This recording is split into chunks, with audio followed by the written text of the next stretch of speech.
Biliyorsunuz ben size hayatı sorgulatmayı seviyorum. Hani bu size karşı bir garizim olduğu için değil. Çünkü kendimizi gerçekleştirmek ve güçlü bir mental yapıya sahip olmak istiyorsak hayatı sorgulayacağız. Biliyorum hayatı sorgulamak bizi rahatsız edebilir ve canımızı yakabilir. Bir keresinde üniversitedeki bir hocam terapi anılarından bizlere bahsederken bir tane danışanının seans sonrasındaki cevabını aktarmıştı.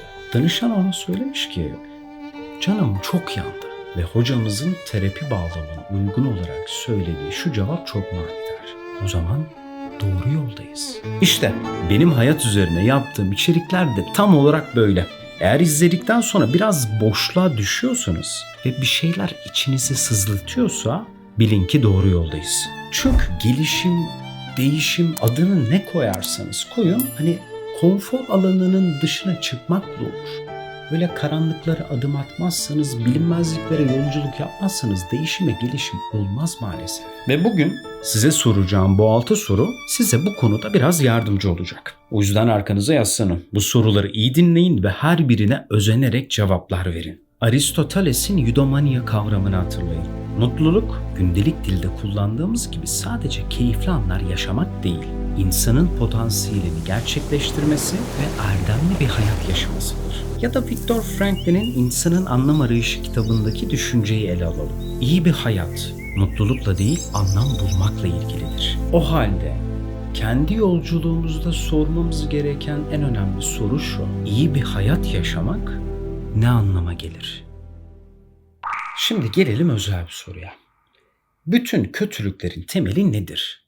Sorusuna Erich Fromm'un manidar bir cevabı var. Yaşanmamış yaşamlar.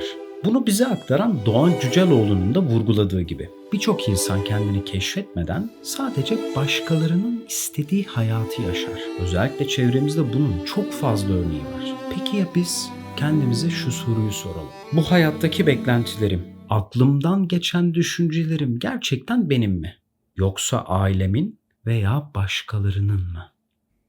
Şimdi herkesin içinde bir ses var. Ya başarısız olursam, ya iyi değilsem, ya düşündüğüm kadar yeterli değilsem, korku en güçlü zincirlerimizden biri olabilir. Bir düşünün, bugüne kadar korktuğumuz için, adım atmaktan çekindiğimiz için kaç tane fırsat gelip geçti. Ölü Ozanlar Derneği filmini izleyenler hatırlayacaktır. Filmde Todd Anderson içine kapanık ve kendine güvenip düşük bir öğrencidir. Kendisini ifade etmekten korkar. Hatta sınıfta söz almak bile onun için büyük bir mücadeledir.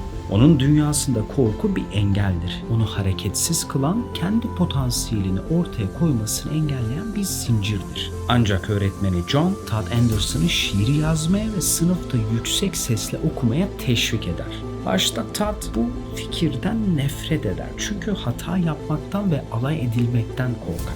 Ve sonunda büyük bir korkuyla başladığı bu deneyimi kendi özgün sesini bulduğu ve kendi gücünü keşfettiği bir an olarak yaşar. Bu film korkunun insanı nasıl pasifize edebileceğini ama aynı zamanda doğru yönlendirme ve cesaretle aşılabileceğini gösterir. O halde kendinize şu soruyu sormaktan korkmayın. Korkmasaydım hayatımla ilgili ne yapardım?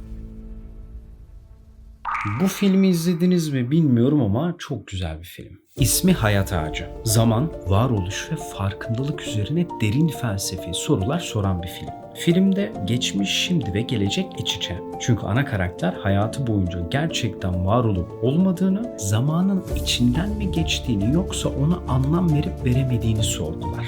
Ana karakterin çocukluğuna döndüğü sahnelerde hayatının nasıl şekillendiğini, anıların nasıl göz açıp kapayıncaya kadar geçtiğini görürüz. Film bilinçli bir şekilde mi yaşıyoruz yoksa hayat biz farkına bile varmadan akıp gidiyor mu sorusu seyirciyi derin bir şekilde hissettirir. Bu bağlamda birçok insan için hayat otomatik pilotta yaşanır. Sabah kalk, işe git, rutinleri tekrar et, uyuyup uyan ve yılların nasıl geçtiğini anlamadan bir gün ne ara bu yaşa geldim diye sor. İşte bu film tam da bu sorunun cevabını arıyor.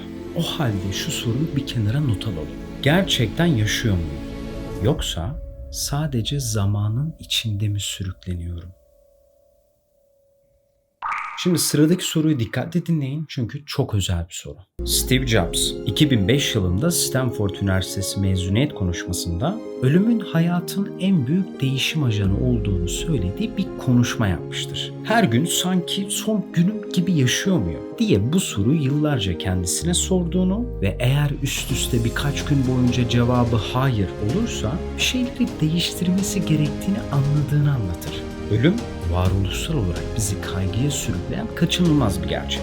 Ama aynı zamanda bazı şeylerin değerini daha iyi anlamamızı sağlayabilir. Bu hayattaki en büyük kırılma noktalarımdan birisi liseden mezun olduktan sonra bir sene daha tekrar sınava hazırlanmamdır. Ve mezuniyete kalırken de kendime şu soruyu sorduğumu hatırlıyorum. Şu an yatakta ölümü bekleyen birisi veya yaşlanmış birisi olsaydın hayatına dair düşüncelerin ne olurdu? Ve geldik son soruya. Bu soruyu özellikle sona bıraktım çünkü ilk 5 soru sizi yere oturtan sorular. Ama bu soru sizi harekete geçirecek. Eminim herkesin hayatında şöyle anlar olmuştur. Ya da bunlara kulak misafiri olmuştur. Ya keşke şunu farklı yapsaydık. Ya bak keşke bunu daha önce fark etseydik. İşte şu anki bilgimle keşke liseye ya da üniversiteye tekrar başlasaydım. Bildin değil mi onları?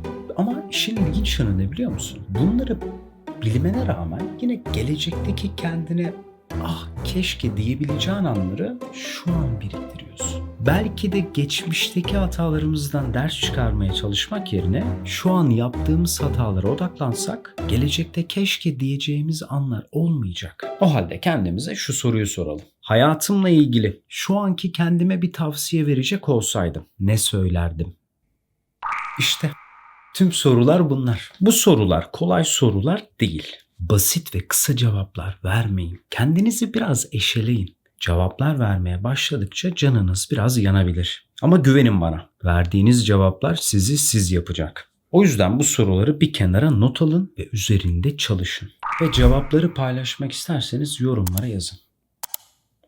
Görüşmek üzere.